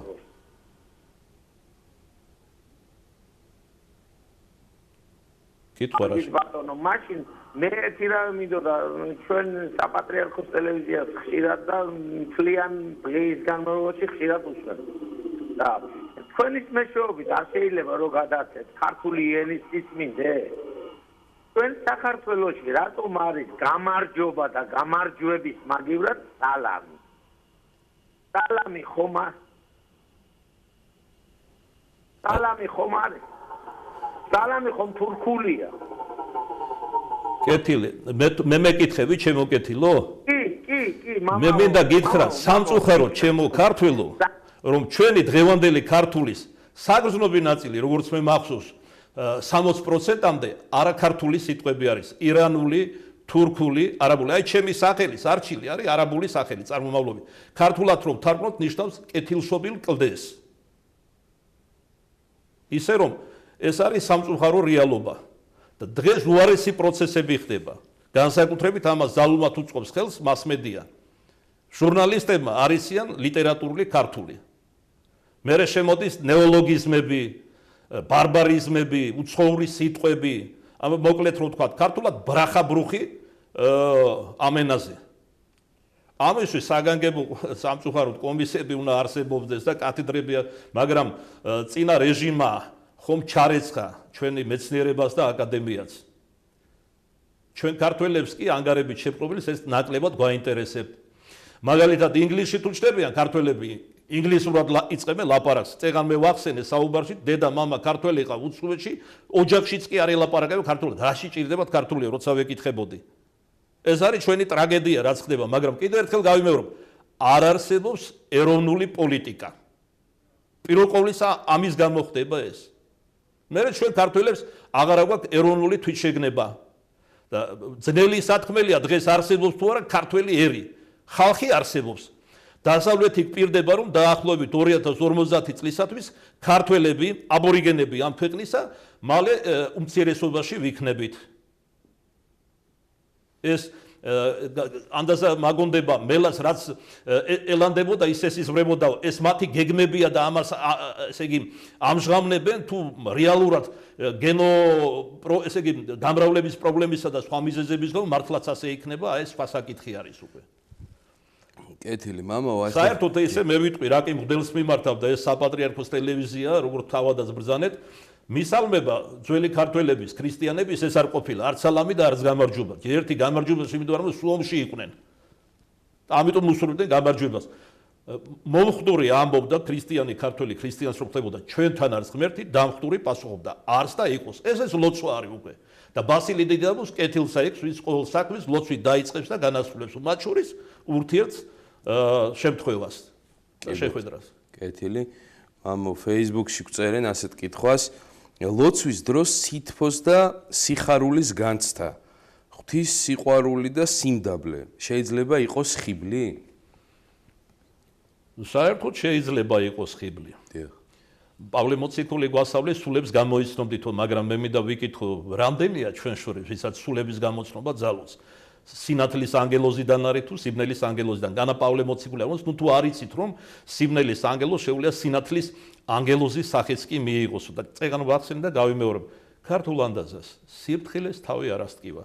მე რომ ღვთისგან მქონდეს ხილვა თუ გამოცხადება ასეთი ამაღლებული შეგრძნებანი ლოცვის დროს და სიფრთხილის გამო არ მივიღო ეს მე არა ბოროტებად და ცოტათ არამედ სათნოებად შემერაცხება. აი მოიგონოთ მაგალითად ყველაზე მაღალი მაგალითი ღვთისმშობელი მარიამი, რომელსაც 4 წლიდან წმინდა თვიათაში ეცხადებოდა ზეციური მთავარანგელოზი გაბრიელი და სხვა ზეციური უხორცო ძალები. მაგრამ როდესაც ხარება დღეს მოიკითხა, ისე როგორც არასდროს მოუკითხავს, იგი განაცვიფრა არა ანგელოზის ხილვა, არამედ მოკითხვის ხასიათმა, მან სიფრთხილე გამოიჩინა. ზაქარია წინასწარმეტყველისგან განსხვავებით, როდესაც ახარა იოანე იშობოდა მისგან წინამორბედი ღვთისა და სხვა და ამის გამო დაამუჯა, მას ურწმუნოება არ გამოვლენია ღვთისმშობელ მარიამს, არამედ სიფრთხილე გამოიჩინა. ის კი არ უთხრა რომ შეუძლებელია ქალწულისაგან განკაცდეს ერთ სამებისაგანი, არამედ ის იკითხა, ანუ მოაგონა აღთქმა, რომელიც მისი თანდასწრებით წმინდათში და როგორ იქნება ეს, რამე თუ მე მამაკაცი არ ვიცი, ანუ მე ხომ აღთქმა მაქვს დადებული მარად ქალწულობისა. და როცა მან ეს სიფრთხილე გამოიჩინა, რაც ღმერთმა მოუწუნა და მთავარანგელოზმა, შემდეგ უფრო გააღრმავა ღვთისმეტყველება მთავარანგელოზმა და განმარტა კერძოდ როგორ მოხდებოდა ხორჩესხმა, რაც ანგელოზთათვისაც კი უცნობი იყო იმხანად. ხარებამდის. კერძოდ არა მამაკაცის თესლითა და ნებით, არამედ სულიწმინდა მოიდეს შენზე და ერთი სამებისაგანი და ძალმან მაღლისაგან მოგიჩრდილოს შენ. ძალი მაღლისა წმინდა მამათა განმარტებით არის ძეღვთისა მხოლოდშობილი. და როცა მან განუმარტა და ისეთი რამ უთხრა, რომელსაც ანგელოზის გონებაც კი, ანგელოზის კი ძნელად დაიტევდა, რა უთხრა ღვთისმშობელ მარიამს, შეუძლებლად მიიჩნია? დაბლად ყოველგვარი თამდაბლობით მიუგო. ეჰა ხევალი ღვთისა, იყავ სიტყვისა ებრშენისა და წმინდა მამები განმარტავენ სწორედ მაშინ, როდესაც მან აღიარა ამის შესაძლებლობა, რადგან შეუძლებელი კაცთაგან ყოველივე შესაძლებელი აქვს ისა მიერ დაეშვა მასეთ სულიწმინდა და მუცლად იყო ერთი სამებისაგანი. ესე იგი, არა მარტო ღვთისნება, არამედ მარიამის ნებას და აღსარებლობაც აუცილებელი პირობა იყო მისგან რომ ღმერთი განკაცებული იყო. კეთილი. მაყურებელი ყავს მამა კლავ ეთერში, გისმენთ დასვით კითხვა ეთერში ხართ. მამაო დაიყურებ, კი. ბრძანეთ. დიახ. გისმენთ ქალბატონო. საღამომშვიდობისა გესალმებით. დიახ, გესალმებით. ხო, აბა რო გიყურებთ და ჩემი ხმა არის იქ. გვერდზე ესაუბრება ეთქვა ვიღაცას. წელი ქალი ვარ. მე 7 წელიწადია ჩემი შვილი თვითმკვლელობით გარდაიცვალა.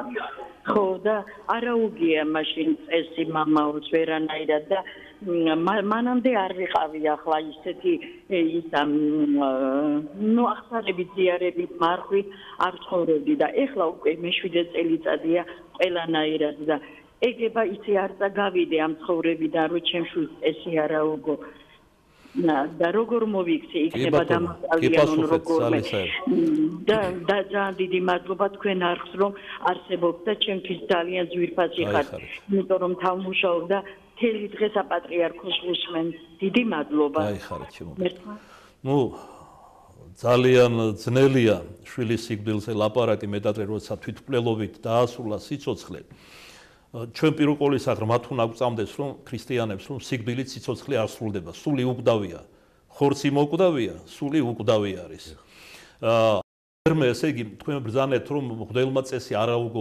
ვერაუგებდა ჩვენ მღვდლებს ხელმწიფება მოღებული გვაქვს ჟულისფერი ეპისკოპოსებისაგან ეპისკოპოსმა უნდა გადაწყვიტოს რა თქმა უნდა არა სუბიექტური მოსაზრებით არამედ განიხილოს მოტივი რა იყო თვითმკვლელობის აი მაგალითად თუ ადამიანი სულიერად დაავადებული იყო ანუ პარალიზებული ჰქონდა ნებელობა და თავი მოიკლა მას ეს არ შეერაცხება თვითმკვლელობად მოღონდ ეპისკოპოსის ლოცვა კურთხევა არის საჭირო რომ მას წესი აეგოს და ყველა ქრისტიანული წესი შეუსრულდეს აი ათონზე მოხდა მე-19 საუკუნეში რომ ერთ-ერთი ბერის მამა აღესრულა თვითმკვლელობით გალოთებული იყო ის ადამიანი და ძალიან განიცადა შვილმა ბუნებრივია და თავის სულიერ მამასთან იკითხა აი რითი შეიძლებოდა მამას დახმარებოდა და იმდენად გულთან მიიტანა მისმა მოძღვარმა მისი ცრემლი ტირილი ვალალება რომ განსაკუთრებული ლოცვა დაუწერა სულიწმინდის მადლით და უფლება მისცა რომ ეს ლოცვა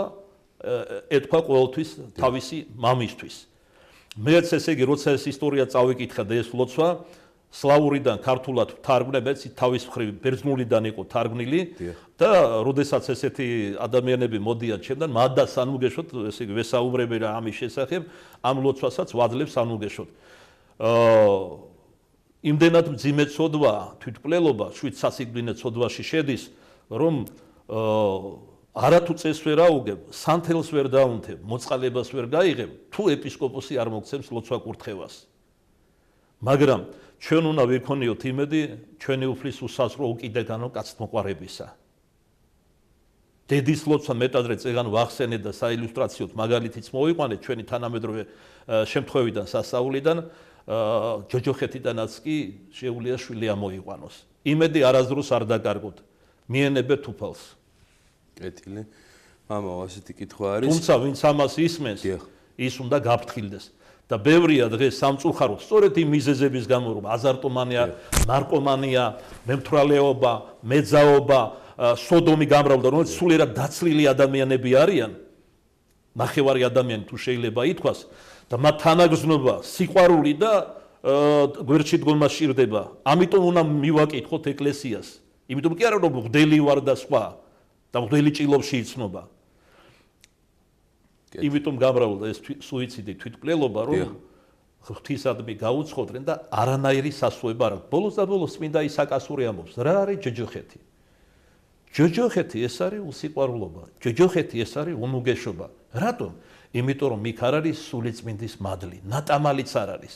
აი როგორც მდიდარი იგავიდან ლაზარეზე ნატრობდა მწვერვალი, ანუ მწვერი თითისა დააწოს ლაზარემ და ბაგესი მომისვას. წყალი სიმბოლოა ერთ-ერთი სულიწმინდისა. სულიწმინდის ნატამალი არ იყო შეულში, სადაც ეს მდიდარი მოხვდა, განსხვავებით აბრაამის წიაღისაგან, სადაც უხვად იყო ეს წყალი, ანუ მადლი და მერმე და მერმე ხო ქრისტეს მიერ და ნათლისმის განექვნა სასუფეველის კარები.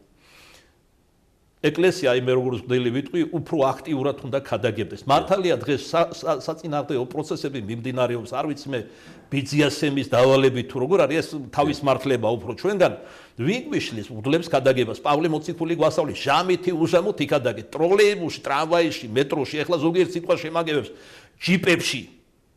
ყველა საშუალებით იქადოგე, ყველგან. მიხვალ ქორწილში ჯვარს დასწერ, საფლავს აკურთხებ. და ვაკეთებთ მღვდლები ამას. სამწუხაროდ მღვდლების ნაწილი წირვაზეც კი არ ქადაგებს ღვთის სიტყვას. მაშინ როცა ღვთივდიდებული პავლე ამბობს მწვერვალი მოციქულებისა, თუ არ იქნა ქადაგება, საიდან იქნება გაგონება, თუ არ იქნა გაგონება, საიდან იქნება გაგება. მაშა სადამე ჟამითი უჟამოთ უნდა იქადაგებოდეს. და ხალხი რომ ესეც საბრალო დღეშია, პირველ ყოვლისა ჩვენ სამღვდელოების ბრალია. რადასამალია შეიძლება ბევრს აღიზიანებს, მათ შორის სამღვდელოთა ჩემი სიტყვა, მე ჩემი აქ არაფერი მithქვა, ჩემი აქ ცნობიერების დაკატი და ღვთის ხმის ტემბრია მხოლოდ. ჩვენ რომ გულს მოდგინებთ, ქადაგებდეთ ღვთის სიტყვას და მამონას, სიმდიდრის ღმერთს არ ვიყოთ დამონებული, ღვთის მადლით ნაკლები იქნებოდა საქართველოში სუიციდი, თვითმკვლელობა, ეს სულიერი აშლილობანი და ეს ვნებაცოდვანი, რომლითაც როგორც ხავსით დაფარულია დღეს საქართველო. შემდგომი შეიძლება ყველაფერი ხელისუფლებას მიაწერო, თუმცა მათაც ძალიან დიდი პასუხისგაცემა მოუწევთ ოდესმე. ღვთის ისინიც მოკვდავები არიან, უნდა ივიწყებენ, ნუ იფიქრებენ მე ვარ და ჩემი ნაბადიო. მოვა ის, ვინც არ გინდა მოვიდეს, ყველა ამათ მივმართავთ, თვითდაჯერებლებს და გაგიყვანთ იქ უფლის სახელით გეუბნებთ, სადაც არ გინდათ გაყვეთ და მონიყოს ხრჭენა ეკვილთა ტირილი დავუსრულებს. ქართულად ჯოჯოხეთი ქვია სახელად. კი ბატონო, მაყურებელია ისევ ეთერში გისმენთ დასვით კითხვა. ამაო დამლოცეთ, პირველ რიგში უღრმესი მადლობა რომ არსებობთ. მაქვს ასეთი შეკითხვა, ცეფისკვერი მაქვს ჩემს სახელზე ნაკურთხი და შეიძლება თუ არა შვილებსაც მივაღებინო. ესეთი ცნება ჩემს სახელზე ნაკურთხი ცეფისკვერი ეკლესიაში არ არსებობს. ყოველ შემთხვევაში ჩვენ ტაძარში არ არსებობს ესეთი რამ. თქვენ ალბათ სხვა რამეს გულისხმობთ, რომ თქვენ იყავით წირვაზე შეგზავნეთ ცეფისკვერი და მე მინდა ვკითხოთ ახლა იგივე ცეფისკვერი დაგიბრუნეს, ესეც შეუძლებელია იმდენი ხალხიდან მრევლი ეკლესიაში, რომც მინდოდეს ვერ მოვახერხებ. ძალზე ძნელი არის ყოველ შემთხვევაში და თქვენ ალბათ გულისხმობთ, რომ ეკლესიიდან მოიტანეთ ცეფისკვერი, ის უნდა დაჭრათ, თუ შვილები მორწმუნეები არ გეწეღერ, მე ჩემი შვილიშვილები ვახსენე, დილით უსმოზე ვაჩვევ, იმიტომ რომ ლაპარაკით ჯერ გამართულად არც იციან. აიასმო და სეფისკვერი მიიღო და უკვე ჩვევა გაუშვათ, ჩვევა კი არა, მოთხოვნილება აქვს. თვითონ მიკაკუნებს კარეს პატარა გაბრიელი და შემოდის ოთახში. და ესე იგი რა არის საოცარი, პატარა ბავშვი 2 წლის და 8 თვისაა და უფრო ადრეც აკეთებდა ამას. მხოლოდ ჩემს ოთახში, სამლოცველოში ემთხვევა ხატებს რა კი ვერ წუდება, მაღლა კედლებს სადაც ხატებია. ესე იგი მაგიდას, სადაც სანთელი ინახება და ესე შემდეგ და იმ სამლოცველოს არც ერთ სხვა ოთახში სამას არ, ანუ რა არის, ბავშვობიდანვე რჩევა უნდა გავუხადოთ. მე უფრო მეტი ვასწავლოთ, ტაძარში წავიყვანოთ და დანარჩენი რა, ბუნებამაც უნდა უშველოს, აგაგი წერეთლის არ იყოს. თორე აი რამდენია რომ გულმოდგინე მშობელია ღვთისმოსავი და შვილი ყოვლად უკეთური გამოსდის. კურიოზია, მაგრამ ესეთი ფაქტებიც არსებობს. თუმცა ისიც არსებობს, რომ უკანასკნელი მეძავია და შვილი ყავს ღვთისმოსავი და დედა მოუქცევია ცოდვიდან, მძიმე ცოდვებიდან სიწმინდის გზაზე. ამიტომ არავინ დროზე არ უნდა განმოფალია გამკითხავი. ნუ განიკითხავ, რათა არა განიკითხნე. ვის რა გველის ერთი მაღალმა ღმერთმა იცის. მრავალი იქნებიან წინანი უკანა, დღეს თავი კიტრი რომ გონია ჩვენ, თუნდაც ეკლესიური გაგებით უკანანი წინა იქნებიან. კი ბატონო. ასეთი კითხვა არის მამაო Facebook-ში. ჯვრისწერის ბეჭედს როგორი დანიშნულება აქვს და შეიძლება თუ არა შვილზე ჩუქებაო? საერთოდ არ არის სასურველი, არ არის, იმიტომ რომ ეს ბეჭედი იკურთხება წმინდა ტრაპეზეც დევს მას მოძღვარი, როგორც სიძის ისე პატარძლის და კონკრეტულად ამ ადამიანთან მიმართებაში იკურთხება ის. გასაგები. სასურველი არა, მაგრამ გამონაკლის შემთხვევებში, რა, სიყვარული ყველაფერს ფარავს, ყველაზე მეტია შეიძლება ამ სიყვარულიდან გამომდინარე აჩუქო შვილს. კეთილი მამაო, ისევ მაგრამ მეორე ხელით სულ მორწმუნეები არ ყო, არ იქარო თუ ვაჩუქე და ქმარი არ გამექცეს და ესეთი რაღაცები არ ხდება. ამ გარეგნულ ბანალურ რაღაცებს არ არის დამოკიდებული ეს საიდუმლოება. გასაგები. მაყურებელია ისევ ეთერში გისმენთ, დასვით კითხვა. დიახ, მშვიდობა თქვენ და მოგესალმებით, მივესალმები ჩვენ საყვარელ წამყვანს. გაიხარეთ ცოცხლი. მოგესალმებით ცოცხლი. მამა არჩილს. ასევე საყვარელ მამაოს ხოდა ახლა შეხება აი კითხვას თუ შეიძლება საერთოდ მაი გვაინტერესებს აი შესაქმნიში პირველად შესაქმნიში მოგეხსენებათ რომ ადამიანები შეიქმნა ადამი და ევა ორი წყვილი და დალოცა უფალმა გამრავლებელს და ამისთვის და ცხოველები და ფრინველები საერთოდ წყვილს შექმნა თავიდან თუ საერთოდ დიდი რაოდენობით შეიქმნა და მე დალოცა ეს ამის განმარტება გვაინტერესებდა თუ შეიძლება და მეორე აი ლოცვის დროს როდესაც ლოცულობ ხან გულით მინდა ლოცვა ხან და ხმამაღლა და ეს რას ნიშნავს აგიხსნას მამაო მადლობ წინასწარ როგორ ხმამაღლა ვლოცულობ ხო ხან ხმამაღლა მინდა ლოცვა მეორე კითხვიდან დავიწყებდი რომ ეს სუბიექტური ადამიანის სულიერ კონსტიტუციაზე სულიერ წყობაზეა ტემპერამენტზეა ეს დამოკიდებული აი მე მაგალითად უპირატესად უხმოთ ვლოცულობ გულში რაც არ უნდა ვრცელი ლოცვა იყოს მწირვაზე ბუნებრივია საიდუმლო ლოცვებს კითხულობ უხმოთ და დანარჩენს კვერებს და ასე შემდეგ ვამბობ ხმამაღლა ეს არის სუბიექტური არანაირი მნიშვნელობა თავარი ის არის რომ ღმერთთან საუბრობდე ლოცვა არის ღმერთთან საუბარი მარტივად რო გითხრათ ზოგი უფრო სიახლოვეს გზნობს როცა ხმამაღლა ლაპარაკ ამბობს ზოგი როცა გულში ლაპარაკობს ზოგი ერთი მაგალითად უფალი ჩვენი იესო ქრისტეს ხშირად ლოცულობდა მთის მწვერვალებზე გესიმანის ბაღში სადაც მეტი სიმკვდროვე იყო იქ ლოცულობდა იმიტომ რომ ლოცვას განწყობა სჭირდება ესე იგი განწყობის თეორიას ხომ არსებობს უზნაზე ლოცვასაც ესეა აი მაგალითად წმინდა მამი გვარიგებენ ლოცვაზე რომ დადგები ერთბაშად ქების მეტყველება ღვთისა არ დაიწყო ცოტა ხანი შეჩერდი გულში როცა სიმშვიდე სიგრძნობ მერმე შეუდეთი ქების მეტყველება ზოგი ხმამაღლა ზოგი გულში ზოგი ცოტა მოჩქარებით რიტმიულად ზოგი უფრო დონეთ ადამიანს გააჩნია ეს რაც შეეხება ამ კითხვის პასუხს და პირველი ესე იგი ადამიანის შექმნაზე მე დავუზუსტებდი ჩემს საყვარელ მორწმუნეს რომ თავდაპირველად ღმერთს არ შეუქმნია ადამი და ევა თავდაპირველად ღმერთმა შექმნა ადამი ადამი შექმნა ამას აქვს არსებითი მნიშვნელობა მაგრამ ნახეთ მერმე რას ამბობს ყოვლადწმინდა საება არაკეთილარს ყოფნა კაცისა მარტო უქმნათ მას ძემს გავსებისა კარგი არ არის მარტო რო იყოს დააძინა უფალმა საბაოთმა და ესე იგი ნეკნი გამოუხო და მისგან შექმნა მეორე ადამიანი რაც ნიშნავს ევას ვინ დაარქვა მეორე ადამიანს სახელი პირველ ადამიანს დაარქვა ღმერთმა თავად სახელი ადამ ადამ როგორც იოანე ოქროპირი განმარტავს 4 ბერძნული სიტყვის ანაგრამაა პირველი ასოები აღმოსავლეთი დასავლეთი ჩრდილოეთი და სამხრეთი. ესე იგი, როდესაც ადამს არქმევს სახელი, ჯერ ერთი გამოხატავს, რომ ამით გამოხატავს, რომ ის არის მისი მეუფე, ადამი არის მისი ქმნილება და მორჩილება ღმართებს. მეორეც უწინასწარმეტყველა ის, რაც ხმამაღლა ორჯერ გამოთქვა უფალმა, ცოდვით დაცემამდე, ადამსა და ცოდვით დაცემის შემდეგ. აღორძინდით და გაბრალდით და დაიპყარით ყოველი ქვეყანა. ყოველი ქვეყანა 4 კუთხით აღინიშნება. აღმოსავლეთ, დასავლეთ, ჩრდილოეთ, სამხრეთ. ესე იგი, ამით ამ სახელდებაში გამოხატა თავისი წინასწარმეტყველება. წინასწარმეტყველებები სხვადასხვა სახის არსებობს, სიმბოლური, ალეგორიული, პირდაპირი, არსებობს წარსულზე, არსებობს აწყოზე, არსებობს მომავალზე. აი მაგალითად, როცა გონს მოეგო ადამი ყოველივე ამის შემდგომ, მან იხილა თავისი მსგავსება, დედაკაცი. და რა უწოდა მას? ევა, რაც ქართულ თარგმანში ნიშნავს ცხოვრებას. პრაქტიკულად მან იწინასწარმეტყველა აწყოში რისთვის შექმნა ღმერთმა მისგან მეორე ადამიანი. დიახ. კეთილი, მამო. ხო და კიდევ ერთი რამე იკითხა, რომ ცხოველები კიდევ შექმნაო, შეიყვანა, ასე შანს ბიბლიაში, რომ მერმე როცა ედენბაღის 60-ში შეიყვანა ადამი, შეჰყავს მას ქმნის და შეჰყავს ცხოველებიც. მაგრამ თვითონ 60-ის ეტიმოლოგიაც საინტერესოა, ედენბაღის 60-ისა, სადაც დააწესა ქართული სიტყვა სასავით ღრმა ანა კალანდაძის არ იყოს, ღრმა ღვთისმეტყველო და ფილოსოფიური. 60 წარმოსგება სიტყვიდან 3-4 ხე. ანუ აქცენტი რაზეა გაკეთებული, რომ იქ ხემცენარეები იყო. კერძოდ სამოთხის შუაგულში ორი მცენარე ხე ცნობადისა და ხე ცხოვრებისა. როგორც გრიგოლ ღვთისმეტყველი გვასწავლის, აქ ბაღზე და წალკოთზე და ხეებზე კი არ არის სინამდვილეში ლაპარაკი, არამედ საუბარია და წინასწარმეტყველება ღვთაებრივ აზრებზე, რომლის მოვლაზეც აკურთხა რა ადამი მამათა განმარტებით, ნიშნავს აკურთხა ღმერთმა, რომ განეჭვრიტა ადამიანს ღვთაებრივი აზრები. ანუ ეს არის სახარებისეული ენით რო ვთქვათ, მარიამობა, ლაზარის დები მოიგონეთ, მართა მარიამი. მარიამმა უკეთესი ნაწილი გამოირჩია. ჭვრეტელობა ღვთიური დიდებისა, მართამ ხორციელი საქმების სიკეთის, თუმცა ესეც საჭიროა, მაგრამ ბევრად დაბლადგა მარიამობაზე. ანუ ასე რომ ვთქვათ, ფიგურალურად მარიამობაზე აკურთხა ჯერ კიდევ სამოთხეში, უფალმა ღმერთმა ადამიანი.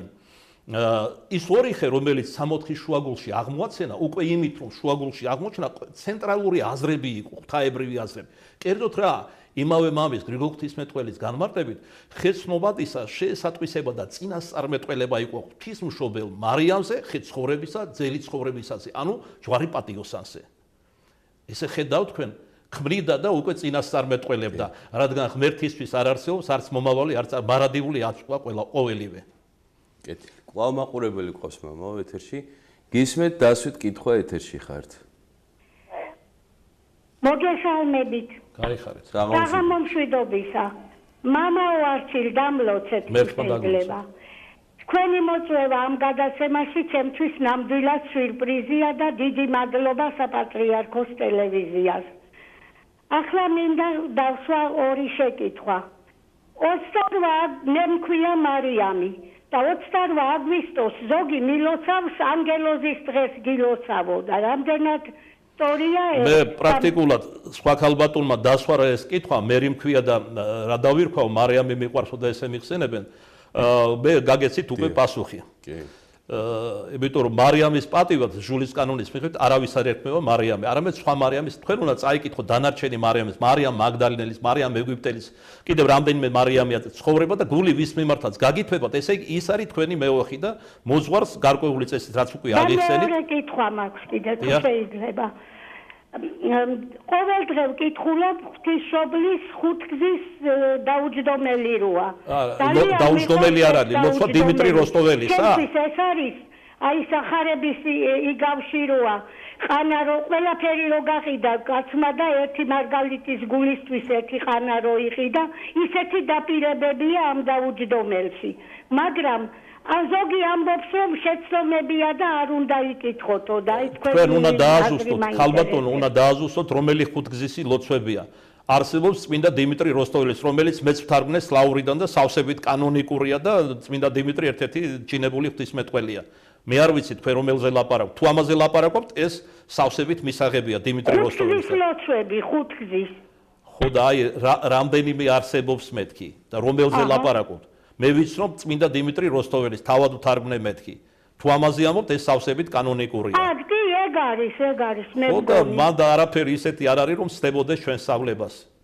უბრალოდ თუ გნებავთ ჩვენთან პეტრე-პავლეში მობრძანდით ეკლესიაში და ვეცდები აგიხსნათ, რაც ბუნდოვანია. დიდი მადლობა მამაო. ხო, გაიხარეთ. თქვენს გმადლობთ. მამაო Facebook-ში გწერენ ასეთ კითხვას. ესეთი შეკითხვა მაქვს. ქმარი, რომელიც გიღალატებს სხვა ქალთან და ცოლი აპატიებს დიდი სიყვარულის ფასად. ესეთ კაცს რას ეტყოდით? რა რჩევა დარიგებას მისცემდით? ნანობს ჩადენილ დანაშაულს, მაგრამ არ აბარებს ახსარებას, რაც ძალიან მაწუხებს. ეს კითხვა მე როგორც მახსოვს, წინა გადაცემაშიც დაგვისვით თქვენ და არ ვიცი მამაო გაგცემთ ალბათ პასუხს, მაგრამ ყოველ გადაცემაში ერთი და იგივე არა, რატო, ეთყობა ვერ მეიღო პასუხი და შეიძლება ვერ ჩემგან მეიღოს, მაგრამ მე ვეცდები ძალისავე გავცე პასუხი. კი ბატონო. იცით რა არის? ადამიანს, რომელიც აწლეულების განმავლობაში სიყრმიდან დღემდის არაეკლესიურად ცხოვრობდა, თუნდაც შენდობის ფასად ნუ მოვთხოვთ ერთბაშად გაეკლესიურდეს. ეს ხომ არ რეალური არის. ჩვენ დროში და სივრცეში ვიბადებით და დროში და სივრცეში ხდება ჩვენი მოქცევაც და ჩვენი წარწმედაც. ესეც დიდი რამეა, რომ ნანოს სინანული არის დასაბამი გადარჩენისა. ვიდრე ქრისტე მოვიდოდა და ცათასასუფეველს გვახარებდა, მანამდე წინამორბედი წარმოგზავნა უფალმას და მისმა წინამორბედმაც ამ სიტყვებით დაიწყეს ცათასასუფეველის ხარება. შეინანეთ არამედ თუ მოახლებულ არ სასუფეველი ცათა. და თუ ეს ითქვა და 2000 წლის წინათ, რამდენად უფრო მეტად შეიძლება დღეს ითქვას, რომ მოახლოვდა ცათა სასუფეველი. თუ კითხვა არ იქნება, მაგრამ სურვილი ექნება მსმენელს, მე წმინდა მამათა მიერ შემიძლია მოვიგონო წინასწარმეტყველებები, რაში ვლინდება, რომ ნამდვილად მოახლოვდა ქვეყნიერების, რაში ვლინდება, რა ნიშნები არის. ბევრმა ეს არ იცის სამწუხაროდ. ჩვენ საგანგებო თარგმნე და შევკრიბეთ წმინდა მამათაგან წინასწარმეტყველებები, სწორედ ამ ინტერესიდან გამომდინარე და გამოვეცით ესეთი კრებული წინასწარმეტყველებათა ეკლესიებიც აგვიტირდებიან უდიდესი მწუხარებისაგან. წმინდა იპოლიტე რომაელის წინასწარმეტყველებიდან არის ეს სათაურში გამოტანილი. ესე იგი ისეთი მძიმე დრომობა, რომ ეკლესიებიც კი აგვიტირდებიან. და როგორ და რანაირად თუ სურვილი ექნებათ ამ გადაცემას სხვა მძათა ვარ ძალისებრ განუმარტო და მოვახსენო. კეთილი მამარჩი. მაგრამ აქ დავასრულოთ. კვლავ დაუკმაყოფილობის გზნობა რომ არ დარჩეს ამ ქალბატონს.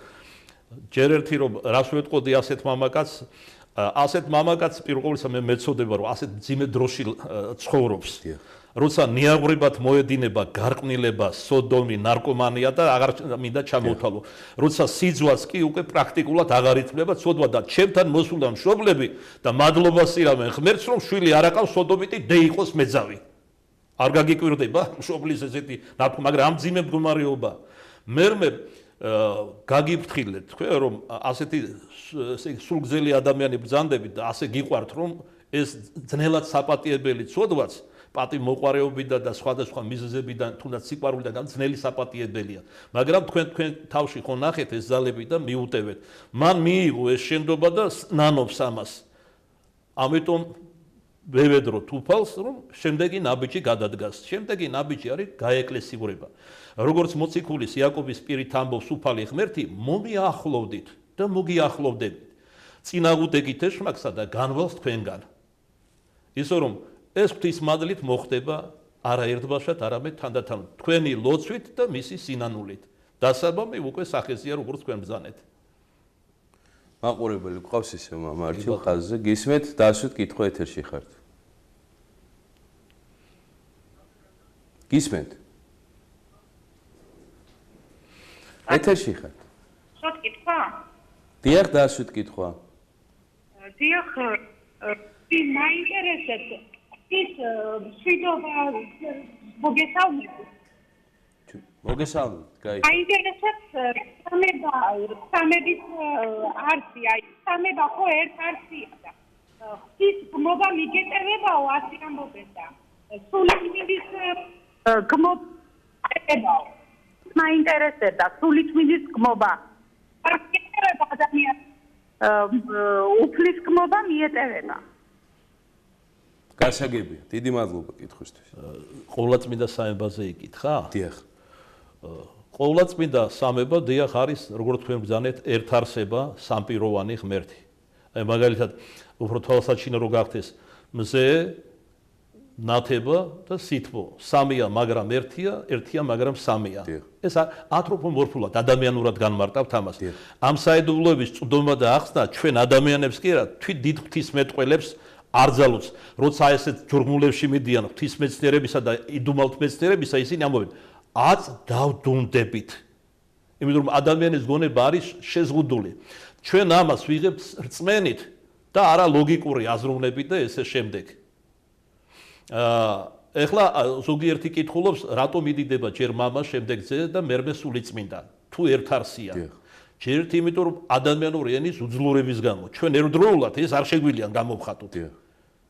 ჩვენ მიზეს შედეგებით ვჟელობთ და კატეგორიებით ვაზროვნებთ ადამიანები. მერმე აი როგორ განმარტავს ამ საიდუმლოებას ათანასე დიდი ალექსანდრიელი. მამა არის უმიზესო და მიზესი ყოველთა. მათ შორის მხოლოდ შობილი ძისა და სულიწმინდა ღმერთისა. ესე იგი მისი არსებობის მიზეზი არავისში არ გიეს. ძე მამისაგან არის შობილი. სულიწმინდა გამოვავს მამისაგან. და ესე იგი გვამოვნების მიხედვით, ძველ ქართული ღვთისმეტყველების ენით რო ვთქვათ, ანუ ჰიპოსტასურობის მიხედვით არის დალაგებული საიდუმლოება ყოვლადწმინდა სამებისა. იესო ქრისტეც, ისე როგორც სულიწმინდა მსგავსად მამა ღმერთის არის სრული და ჭეშმარიტი ღმერთი. არა სამი ღმერთი, არამედ ერთარსება, სამპირობანი, სამგვამოვანი ღმერთი. ამაზე მეტის თქმა ფიქრობ არც არის საჭირო და აქ იმეთი თავად ვახსენე რომ ისე არაფერი არ ისხებს ღმერთს ვიდრე ის რომ გულგანუწმედელი ჩემებრ გულგანუწმედელი ადამიანი მაღალ სულიერ საგნებზე ისყებს მსჯელობას. ეს შეუძლია ათანასე დიდმა იმშელოს, ბასილი დიდმა, გრიგოლ ღვთისმეტყველა, გრიგოლ პალამამ და არა ჩემნაირმა ცოდვილებმა. წმენით ვიღებ და აღვიარებ ყოვლადწმინდა სამებას. სულიწმინდის გმობის ერთ-ერთი შემთხვევა არის მაგალითად აშკარა სასწაულის არ მიღება როგორც სასწაულისა. ამას თავად უფალი ამბობს ერთ-ერთი ქადაგების დროს. ესე იგი ლიტონი ხალხი ამბობდა ისეთ სასწაულებს ახდენს არავის არასა და ისრაელში არ მოუხდენია. ბრმას სინათლეს ანიჭებდა კეთროვანს გაწმენდას ყუსმენას მკელობელ სვლას მკვდართა აღადგინა და მათ შორის დღემ მკვდარ ყოფილს რომელიც ყრუდაღა. მაგრამ მაინც ამბობდნენ ჯიუტი იუდეველები ფარისევ მწიგნობრები და მღვდელმთავრები და მღვდლები რომ ბელზებულისაგან განასხავდა ეშმაკს. აი სწორედ ამ ცილის წამების კონტექსტში თქვა ეს უფალმა ღმერთმა და ამ სასწაულებს აღასრულებდა იგი სულიწმინდის მადლით. იგი არა მარტო სრული ღმერთია, არამედ სრული კაცი. მან მიიღო ყოველივე ადამიანური ბუნებიდან ქრისტე იესომ გარდა მათ შორის უძლურებანი სისუსტის გრძნობაც ჰქონდა, დაღლა იცოდა, წყურვილის გრძნობა ჰქონდა, შიმშილის, თუმცა როგორც გრიგოლ ღვთისმეტყველი ჩინებულად და ღრმად ამბობს, ის იძინებდა კიდეც, ოღონდ რათა ძილი ეკურთხებინაო. ესე იგი თვითმიზანი მისთვის ხარკს უხდი და ადამიანურ ბუნებას. თქვენ იცით რომ ამ დროს როცა ადამიანი იძინებს, მის ტვინში ერთ ადგილას ხდება ჰიპოფიზის გამოყოფა, რომელიც ცხოველსყოფელობას ანიჭებს ადამიანს. აუცილებელია მისი ცხოველსყოფელობისათვის. ამიტომ წმინდა მამის რაოდენ დიდი ასკეტები არ ყო, ისინიც კი უხდიდნენ ამ ხარკს. თუმცა ზოგიერთები მაგალითად მხოლოდ 4 საათი იძინებდნენ, ზოგი 2 საათი, ზოგი არ წვებოდა, სკამლოგინზე ჯდებოდა, ზოგი კედელს ეყრდნობოდა, ზოგი იჯდა, ზოგი ფეხზე იდგა, თვლემდა. მაგრამ როგორც ესეთი ისინი ხარკს უხდიდნენ ამ ადამიანურ უძლურობას. ერთადერთი რაც უფალმა ჩვენგან, ჩვენი ბუნებიდან არ მიიღო, ეს იყო ცოდვა. აქედან გამომდინარე ძალიან მარტივი დასკვნა, სულ ცოდვილებზე ვლაპარაკობთ და ვითომ თავი მართლები გონია ჩვენ, რომ ჩვენ უნდა გვიყვარდეს ცოდვილი ადამიანი, ის სოდომიტიც, მეძავიც, ლოთიც, მოღალატე ქმარის და ესე შემდეგ, რადგან ჩვენ არ ვიცით მათი დასასრული. ჩვენ რომ წინ დგავართ ჩვენი წარმოდგენით, შეიძლება უკან დაგვაყენოს უფალმა. ჩვენ არ ვიცით როგორ დავასრულებთ ცხოვრებას. იმიტომ რომ ესაა წინასწარმეტყველის პირით ამბობს უფალი, სადაც წაგასწრებ, ესე იგი რა ლოცვაშიც იქ გაგასამართლებო. ჩვენ არ ვიცით როგორ იქნება უკანასკნელი ჩვენი ამოსულთქვა. ამიტომ ფსალმონის ენით ვიტყვი, ნუ მაღლოინ კაცო თავს ნუ იმაღლებ. თუ დავით მეფე ამბობს და ეს წინასწარმეტყველება სინამდვილეში ქრისტე იესოზე მატლვარ დარაკაც როგორი სიმდაბლე თამდავლობა ქონდა. მე და თქვენ რაღა უნდა ვთქვათ. მატლიც არა ვარ უფალო. 1000 მადლობა რომ ტოვებ ცოდვილს, მას გვიყვარდეს ცოდვილი ადამიანი და გძულდეს თავად ცოდვა. ერთადერთი რისიც უნდა გვეშინოდეს, ამბობს დიდი იონე ოქროპირი, ეს არის ცოდვა. არავისი და არაფრისა. ცოდვის შადენისა.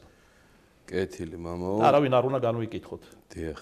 ჩვენი ლოცვა რომ უფლისთვის. თუმცა ეს მეორე ხრივისი არ გაიგონო, ზოგიერთმა რომ არავინ არ უნდა ამხილო, არავის არ უნდა ასავლო და სხვა. საერთოდ ხშირად მეკითხებიან, აი განკითხვა რა არის, ზღვარი სად გადის, სამანი განკითხვასა და მსჯელობას შორის. წმინდა მამები განმარტავენ, როდესაც ხვის ნაკლზე ან ცოდვაზე ლაპარაკობ, ეცადე თავად მისი სახელი არ ახსენო. ზოგადად თავად ცოდვაზე ილაპარაკე ნაკლოვანებაზე. თუ ახსენე მაინც და მაინც ემოციებით ნუ გააკეთებ ამას, მრისხანების, დამცირების სურვილით, შურიზიების გამო და სხვა. ესე იგი, როცა ჩვენს მოყვასის ნაკლზე ვლაპარაკობთ, მისი გამოსწორების სურვილი უნდა გამოძრაებდეს. ზოგს ვრისხავდეთ, ზოგს დაუტკბებოდეთ, როგორც იაკობ მოციქული ამბობს. ესე იგი, ზოგს სიყვარულით იხსნიდეთო, ოღონდ ნახეთ როგორ წინ დახედულებით არ უნდა გაუიათო სიყვარული. ამაში დიდი კეთილგონიერებაა საჭირო. იმიტომ რომ თუ გარყვნი ასეთი სიყვარულით, შედეგი არანაირი ნულოვანი იქნება, როგორც იციან ხოლმე თქმა. ხოლო ზოგს მრისხანები თითქოს ცეცხლიდან გამოიტან, ზოგს შერისხვა ჭირდება. ოღონდ როგორი შერისხვა? განრისხდებოდე ფსალმუშია, ნათქვამი დანუსწოდა. რას ნიშნავს ეგ? შერისხე, მაგრამ ვნება მრისხანების არ უნდა იყოს შენში. ესე იგი, შერისხვას აქვს აღზრდელობითი და სინამდვილეში მოყვანის მნიშვნელობა. კეთილი მამაო. ჩვენი საეთერო დრო იწურება სამწუხაროდ და მე აი ერთ კითხვასაც ვეცდები რომ გავაჟღერო Facebook-იდან მოწერილი და შემდგომ 9 საათიანი ლოცვის დრო მოდის და დავასრულებთ უკვე გადაცემას. ასეთი კითხვა არის მამაო, ვინ იყვნენ ღვთის შვილები, რომლებიც ჩამოდიოდნენ და ქორწინდებოდნენ ადამის და ევას ქალიშვილებზეო, ესეთი. აქ ანგელოზები გონიათ ეს ანგელოზებზე არ არის ლაპარაკი, სეითის მოდგმაზეა საუბარი. დიახ, გასაგებია. პირველი ადამიანები ვინ იყვნენ? აბელი, სეითი, კაენი და ესე შემდეგ. დიახ. გასაგებია. ესე იგი მართლისა და სოდვილის შვილები ქორწინდებოდნენ და მათგან როგორც მახსოვს გოლიათები იბადებოდნენ და ესე შემდეგ. დიახ. მე მგონი ერთ კითხვასაც მოვასწრებ, რო არ დაგვეჩაგროს ჩვენი მაყურებელი. ჩვენი ლოცვა რომ უფლისთვის სათნო იყოს, როგორ ვილოცოთ სწორად? გოლის შემოსვლებით და თავმდაბლობით, როგორც ფსალმუშია ნათქვამი, გოლის შემოსვლი, სული შემოსვლი და დამდაბლებული ღმერთმან არა შეურაცხოს. აი ეს არის ზედმიწევრით მაგ კითხვის პასუხი. კეთილი მამა. ამიტომ ესე იგი საჭიროა თავმდაბლობა მოვიპოვოთ. თავმდაბლობა ეს არის დრიტა ჩვენი სარწმუნოების. 9 ნეტარება იგივეა ახალი აღთქმისთვის, რაც ძველი აღთქმისთვის 10 მცნება. 9 ნეტარების პირველი ნეტარება სწორედ თავმდაბლობას ეხმიანება. გასაგებია. თავმდაბლობა არის საფუძველი და თავმდაბლობის ცოცხალი მაგალითი არის თავად ქრისტე. ორთავ აზრით მეფის თავმავალი, როგორც ზეციური მამისა, ისე დავით მეფის მოდგმაში მოსული, როგორ ჩდება არა სასახლეებში, არა ფუფუნებაში, არა განცხრომაში, არამედ პირუტყვის სადგომში და ბაგაში მიეწვინება და ჩრებში გაიხვევა. და თავმდაბლობისთანავე ანგელოზთა პირით, იმიტომ რომ ადამიანურ კანონს განაარჩიებდა როგორც ღმერთს პირველსავე დღეს ელაპარაკა, მაგრამ მან კაცობრივი ბუნება და კაცობრ ბუნება გამოავლინა, თავად კი არ იტიტინა ერთი დღისამ, თუმცა ღმერთისთვის არაფერია შეუძლებელი, აი ბუნებით კანონებს დაემორჩილა, სრული კაცი და ჭეშმარიტი კაცი, ამავე დროს სრული ღმერთი და ჭეშმარიტი ღმერთი და ანგელოზთა პირით იქადაგა ის, რისთვისაც მოევლინა ამ ცოდვილ დედამიწას. კერძოდ რა იგალობეს ანგელოზებმა ქრისტეშობას? გიდება იმ მაღალთა შინაღმერთსა, ქვეყანასა და მშვიდობა და კაცთა შორის სათნო. ანუ მისტიურად ამ საგალობელში ჯვარი გამოსახეს, ანუ ის გამოსახეს, რისთვისაც მოვიდა. არა იმისთვის მოვიდა, რომ ჩვენ შემოქმედს ვემსახუროთ, არამედ რათა სულითვისი დასდვას და სულითვისი დასდვა ყველაზე იმ დროისთვის ყველაზე უკანასკნელი დამამცირებელი სახის სიკვდილი მიიღო ჯვარცმა და რაც იყო ყველაზე დამამცირებელი, გახადა ყველაზე პატიოსანი.